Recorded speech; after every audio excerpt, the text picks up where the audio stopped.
अभी कुछ दिन पहले गोरखपुर जू में एक बाघिन की मृत्यु होने के कारण जो उसका सैंपल भेजा गया था यहाँ पे भोपाल में, तो उसमें बर्ड फ्लू के लिए वो पॉजिटिव सैंपल आया था। उसमें H5 स्ट्रेन एवियन इन्फ्लुएंजा का कन्फर्म हुआ था, जिसके चलते माननीय मुख्यमंत्री जी द्वारा और जो हमारे PCC वाइल्ड लाइफ मैम हैं उनके द्वारा निर्देश प्राप्त हुआ कि एक हफ्ते के लिए सफारी पार्क और जितने भी जू हैं उत्तर प्रदेश के अंदर सभी को बंद कर दिया जाए।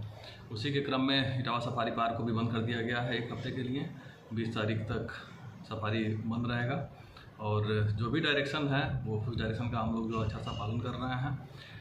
इस क्रम में जो हमारे कीपर हैं और जो स्वीपर हैं, जो अटेंडेंट एक तरह से आप कह सकते हैं कि जो एनिमल के साथ में सीधे जुड़े हुए हैं, उनको कुछ स्पेशल निर्देश दिए गए हैं ताकि वो जब भी बाड़े में जाएं तो प्रॉपर जो किट होता है वो किट पहन के ही जाएंगे। वो अपने हाथ को सैनिटाइज करके जाएंगे, ग्लव्स पहनेंगे, मास्क लगाएंगे और शू कवर लगा के ही जो है बाड़े के अंदर जाएंगे। जिसके अतिरिक्त जो हमारा गेट है उस गेट पे टायर बाथ हम लोगों ने लगा रखा है, जिसमें पोटेशियम परमैंगनेट का घोल जो है उसमें डालते हैं, जो डिसइंफेक्शन का काम करता है।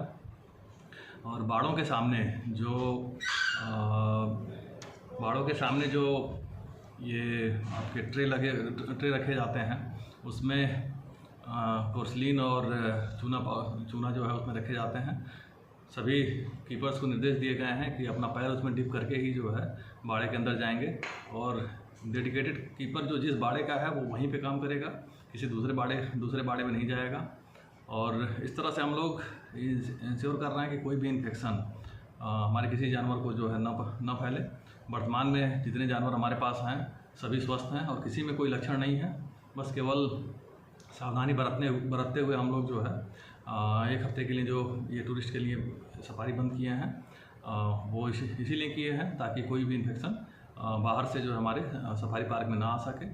साथ ही CMO साहब को हमने अनुरोध भी किया है कि वो यहाँ के जितने भी स्टाफ हैं सभी स्टाफ का मेडिकल परीक्षण कर लें ताकि ये इंश्योर हम कर सकें कि कोई भी हमारा जो कर्मचारी है वो कहीं संक्रमित तो नहीं है। इसके अतिरिक्त सभी स्टाफ को निर्देशित किया गया है कि अगर किसी को भी सर्दी जुकाम जैसे कुछ भी लक्षण दिखाई दे तो वो कृपया करके तत्काल बताए और किसी भी एनिमल के पास में वो उनको अटेंड करने के लिए ना जाए। तो इस तरह से हम लोग पूरा ख्याल रख रहे हैं अपने एनिमल्स का और पूरी सावधानी बरत रहे हैं ताकि कोई संक्रमण हमारा जो है इस सफारी के अंदर जो ना फैल सके।